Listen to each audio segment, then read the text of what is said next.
Imaginez-vous sur les lieux. Le soleil du matin se lève déjà dans le ciel, alors que vous traversez le champ dans le nord de la France, rendu humide par la rosée du matin, laissant vos bottes grincer sous vos pas, alors que vous marchez avec votre observateur vers votre cerf-volant. Cerf-volant est un terme approprié. On vous a assigné à piloter le Royal Aircraft Factory, BE-2, le pilier du Royal Flying Corps, le bras aérien de l'armée britannique, en août 1914. Le BE-2, malgré tout son émerveillement pour ceux assez vieux pour se souvenir de cette époque, juste une décennie plus tôt, lorsque le vol motorisé était de la science-fiction, ressemble toujours à un cerf-volant avec un moteur attaché dessus. Les os de l'avion lui donnent sa forme, constituée d'une construction en fil de fer, et il est recouvert de tissu avec deux positions disposées en tandem pour le pilote à l'arrière derrière les ailes, et l'observateur à l'avant sous la section centrale. Dépassant à l'avant de l'avion se trouve le minuscule moteur Renault V8 de 60 chevaux, un enchevêtrement de cylindres, de tubes et de tuyaux, tous exposés aux éléments. Le BE-2 est si léger que même avec la brise relativement douce qui traverse les champs, l'avion vacille légèrement lorsqu'il est posé au sol.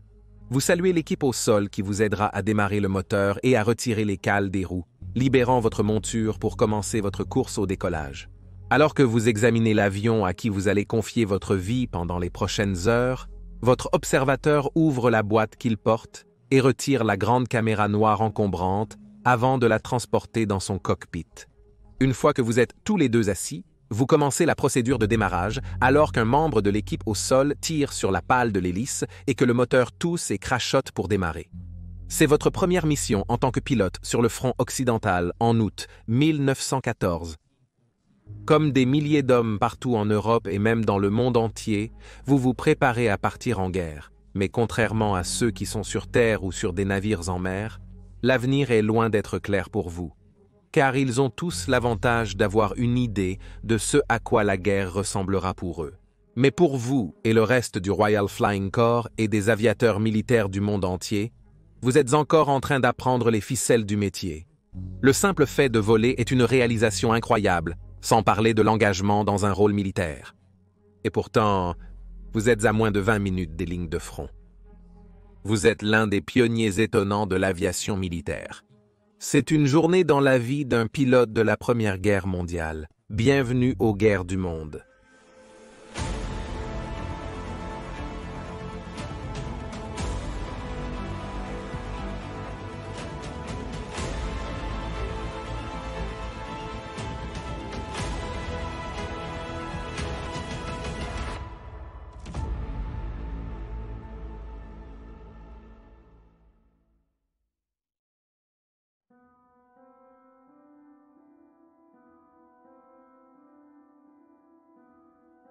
Issu d'une famille britannique de la classe moyenne assez aisée, il était toujours prévu que vous poursuivriez une carrière dans l'armée.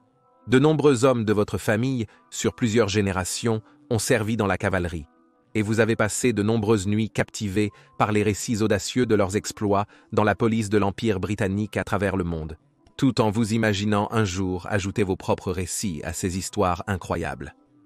Dès votre plus jeune âge, vous avez montré une excellence dans les sports, en particulier les sports d'équipe comme le rugby, qui ont toujours été considérés comme une bonne introduction à la vie militaire, chaque homme ayant sa place et apprenant à travailler ensemble. C'est alors que vous êtes sur le point de terminer vos études en 1912 que votre vie prend une tournure différente de celle que vous attendiez. Un jour ensoleillé, une étrange machine gargouille lentement au-dessus de votre pensionnat et s'arrête brusquement dans un champ adjacent. C'est la première fois que vous voyez un avion et il est piloté par l'un de vos professeurs qui s'est intéressé à l'aviation. Il est l'une des premières personnes au Royaume-Uni à avoir un certificat de navigabilité après s'être inscrit à un aéroclub. L'avion est un petit biplan Wright, pas très différent de l'avion légendaire avec lequel les frères Wright ont décollé pour la première fois en 1903, mais avec quelques améliorations, et vous faites partie des heureux élèves sélectionnés pour faire un tour au-dessus de l'école. C'est une expérience intimidante. L'avion peut à peine décoller et avance par à-coups à un peu plus de 30 miles par heure. À tout moment, On a l'impression qu'il va simplement tomber du ciel. Mais après un circuit de 5 minutes au-dessus de l'école, les roues touchent à nouveau le sol. Vous avez des émotions mitigées. D'une part, vous êtes content de retourner sur la terre ferme. Mais d'autre part, vous savez maintenant que vous pouvez survivre à l'expérience et vous voulez y retourner. Voyant votre enthousiasme, votre professeur vous suggère de postuler pour rejoindre le Royal Flying Corps, nouvellement créé par l'armée. Après avoir réussi les examens d'entrée rigoureux, qui, en plus de juger vos capacités mentales et physiques, ont également testé votre coordination et le fait que vous pouviez être physiquement transporté dans les petits avions de l'époque, vous êtes affecté à Farnborough pour commencer votre formation. Bien que vous ne soyez dans l'armée que depuis peu de temps, il est clair que le Royal Flying Corps, ou Royal Flying Corps, qui a moins de 2 ans en 1914, n'est pas populaire parmi les soldats réguliers. Beaucoup le considèrent comme un gaspillage d'hommes et de matériel, et pensent que les avions ne seront rien de plus qu'une mode passagère. Cela n'aide pas que le Royal Flying Corps lui-même essaie encore d'apprendre son propre métier et n'a pas eu l'occasion de démontrer correctement ce qu'il peut accomplir. Les accidents sont monnaie courante parmi les membres du Royal Flying Corps, qu'ils soient au sol avec des manutentionnaires d'avions et des ingénieurs inexpérimentés, ou dans les airs avec les pilotes eux-mêmes. Étant la première branche vraiment technique de l'armée, les mécaniciens prennent une importance comme aucun autre soldat non commissionné, car leur compétence dans l'entretien des premiers moteurs aéronautiques, souvent problématiques, est désespérément nécessaire pour chaque vol. En tant que telle, la discipline entre eux et vous, et vos collègues pilotes, n'est pas aussi strictement appliquée que dans d'autres unités, mais il reste tout de même une certaine distance entre vous et les mécaniciens, entre les mains desquels vous placez votre vie. Espérant pouvoir commencer directement à voler, vous vous retrouvez à apprendre autant sur la réparation et l'entretien des moteurs que la plupart des mécaniciens, car on s'attend à ce que si vous rencontrez des problèmes, vous devriez être capable de réparer l'avion après son atterrissage dans son champ et de les ramener à la base. On vous demande également de devenir compétent pour manœuvrer l'hélice pour d'autres pilotes, une tâche difficile et potentiellement mortelle si elle est mal faite. Enfin, vous recevez votre première leçon dans un autre Wright Flyer. Elle ne dure que quelques secondes, alors que vous quittez brièvement le sol et apprenez à le ramener doucement et lentement sur Terre. Finalement, vous passez à des avions plus grands, comme, bien sûr, le BE-2, qui devient rapidement l'épine dorsale du Royal Flying Corps, juste au moment où la nouvelle arrive que l'archiduc autrichien Franz Ferdinand a été assassiné et que l'Europe est en marche vers la guerre. Vos heures de vol sont à peine dans les 2 chiffres, mais bientôt vous vous dirigez vers la France pour faire face à l'offensive allemande. Votre mission sera de donner aux généraux une vue d'ensemble du champ de bataille.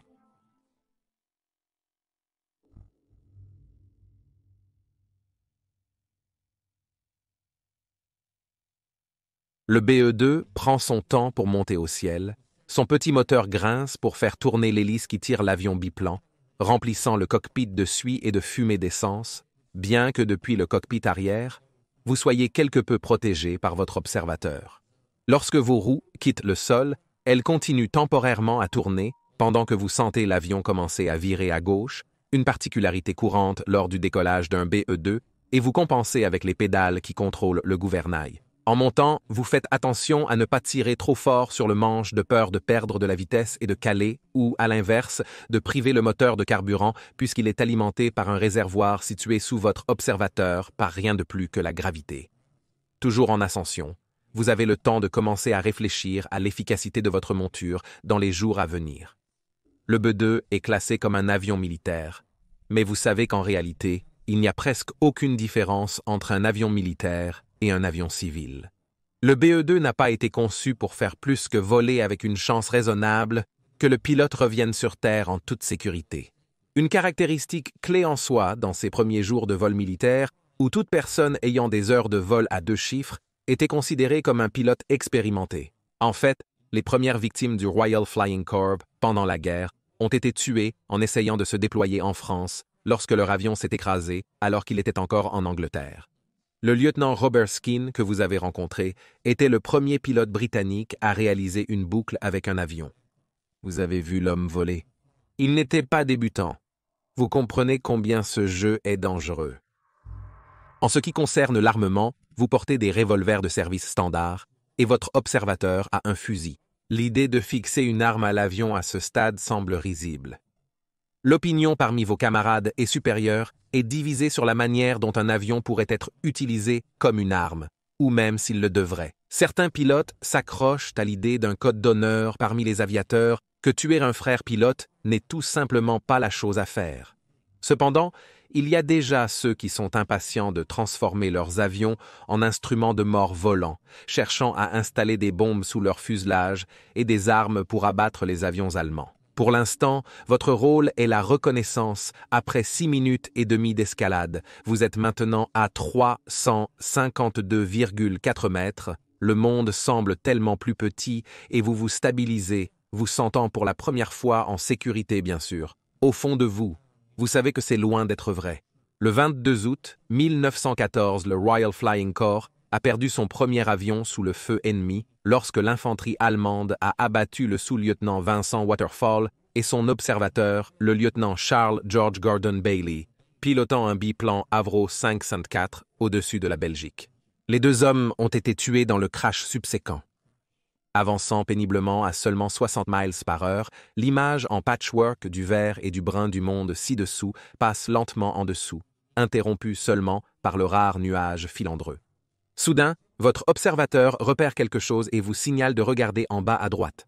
En dessous de vous se trouvent des troupes britanniques et françaises amassées en longue ligne, comme des fourmis grouillant autour de leur colonie, marchant vers l'est pour rencontrer l'avancée allemande et les empêcher de piétiner la Belgique et la France. En les regardant d'en haut, vous vous sentez déconnecté de leur guerre, alors qu'ils avancent sur des routes accidentées ou galopent à cheval à travers la campagne française. De votre point de vue élevé, vous vous sentez moins comme un soldat et plus comme un spectateur d'un grand spectacle qui se déroule pour votre divertissement. Maintenant, vous commencez à comprendre pourquoi le Royal Flying Corps est vu avec un tel mépris par les rangs ordinaires. En détournant votre regard des gens en bas, vous regardez vers l'horizon, cherchant des repères familiers pour confirmer votre position sur la carte que vous avez rangée dans votre cockpit exigu. La navigation aérienne est encore une compétence à maîtriser pleinement dans le Royal Flying Corps, et les histoires de pilotes volant bas et lentement au-dessus des panneaux de signalisation ou même atterrissant dans des champs pour demander leur chemin aux locaux ne sont pas aussi absurdes qu'on pourrait le supposer au premier abord. C'est en éclaireur de la zone que vous remarquez un petit trou dans votre aile gauche inférieure.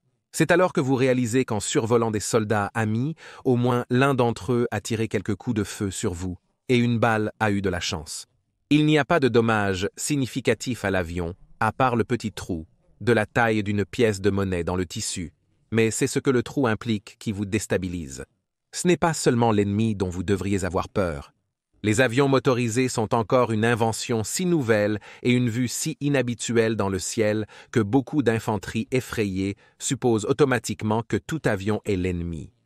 La situation est aggravée par l'absence de tout symbole reconnaissable peint sur l'avion pour permettre de l'identifier rapidement depuis le sol. Des Union Jacks ont été peints sur la queue de votre BE-2, mais on peut à peine les distinguer à quelques mètres encore moins, à quelques milliers de pieds, Mantoainta. Les Français ont expérimenté la peinture de cocarde, les couleurs nationales de la France en cercle, sur leurs avions, et les Allemands ont également commencé à peindre des croix noires sur les leurs, donc sûrement que le Royal Flying Corps adoptera finalement ses propres marquages, simples mais très visibles. Pour l'instant cependant, vous êtes aussi bon qu'un ennemi pour l'homme au sol. Cela suppose que le tir était involontairement dirigé vers un avion ami. Combien te détestent-ils là-bas? Des officiers britanniques ont déjà déposé des plaintes, estimant que le Royal Flying Corps révèle leur position lorsqu'ils survolent la zone. Est-il possible que l'un d'eux ait ordonné à ses propres hommes de tirer sur toi?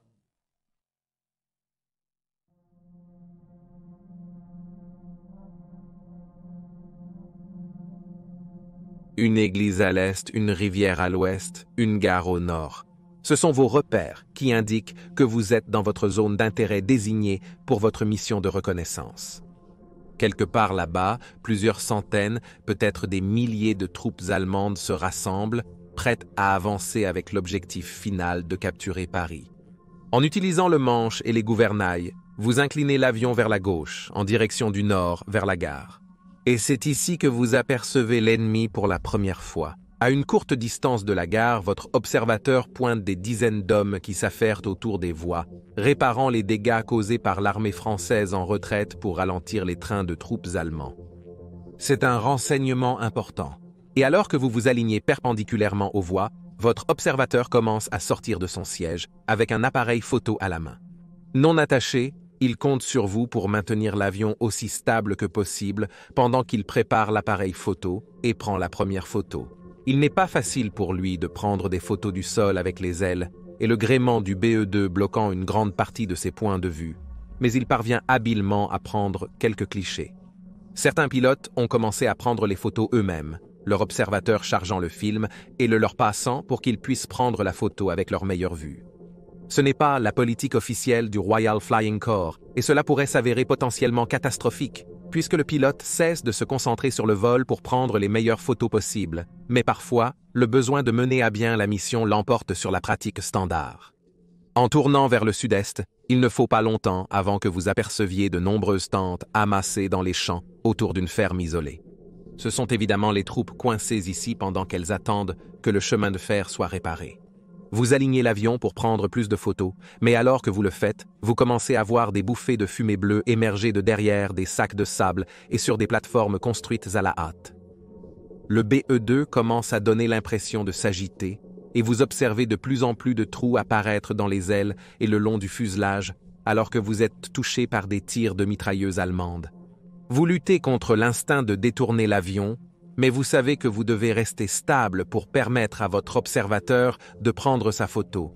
Le plus frustrant pour vous est que vous pouvez voir clairement la zone cible depuis votre position dans l'avion, mais il doit attendre un peu plus longtemps pour le bon angle.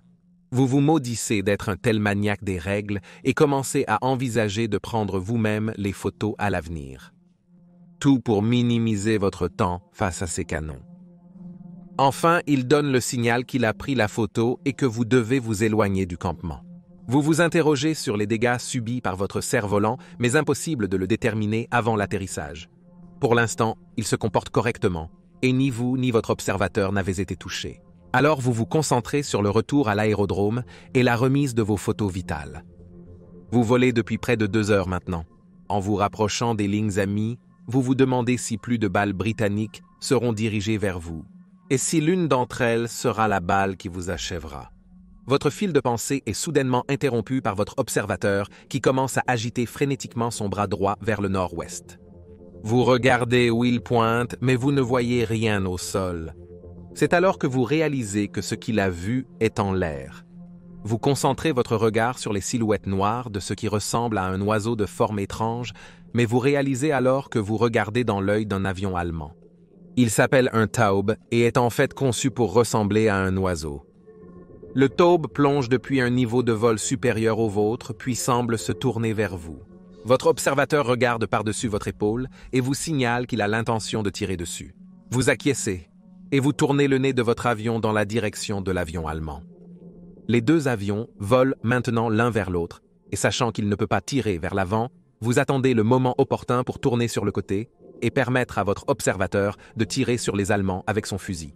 Il semble que des vies entières passent jusqu'à ce que l'avion allemand arrive à quelques centaines de mètres et présente une cible possible.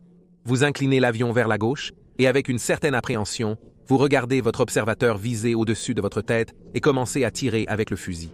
L'Allemand a également tourné, permettant à son propre observateur de tirer sur vous, et vous échangez des tirs pendant plusieurs secondes avant que vous commenciez à vous éloigner l'un de l'autre. Malgré toutes les balles tirées, il s'est avéré presque impossible de se toucher de cette manière. Votre observateur est impatient de les poursuivre, mais vous savez que le carburant devient critique et l'avion allemand retourne vers leur ligne. Il est plus important que vous retourniez à votre aérodrome avec vos photographies des positions allemandes plutôt que d'essayer de poursuivre un avion ennemi. Votre BE-2 frappe l'herbe de l'aérodrome avec un choc, vous faisant bondir plusieurs fois sur le sol, réduisant un peu plus sa vitesse à chaque fois jusqu'à ce qu'il ne puisse plus voler et commence à courir à travers les champs herbeux. Des patins dépassant du dessous du fuselage aident à empêcher l'hélice de frapper le sol. Vous avancez sur la surface inégale, et pendant que vous perdez les derniers miles à l'heure, des membres de l'équipage au sol se précipitent pour retenir l'avion, mettant fin à vos vols. Votre mission terminée, vous remettez la caméra et les notes que votre observateur a prises avant de parler avec l'équipage au sol des dommages à votre cerf-volant.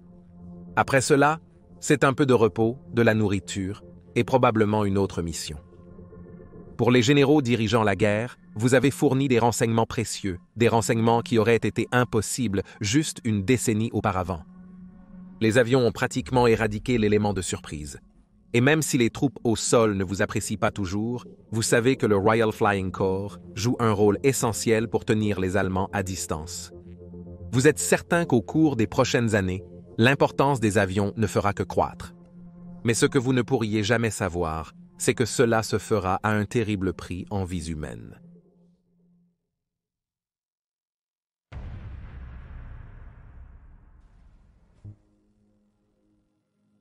Et voilà une journée dans la vie d'un pilote de la Première Guerre mondiale. En 4 ans seulement après cette première mission, la guerre aérienne a évolué à un rythme dramatique, donnant lieu aux légendaires combats aériens qui caractérisent souvent la vision du combat aérien pendant la Première Guerre mondiale. Elle comprendrait également le bombardement à longue portée des villes, les attaques anti-navires à l'aide de torpilles, et une quête sans fin pour des avions plus rapides et meilleurs. Aujourd'hui, la planification militaire à presque tous les niveaux est centrée autour de la puissance aérienne. Et cela a commencé avec quelques hommes courageux et leur magnifique machine volante dans l'air froid d'un matin en France, 1914.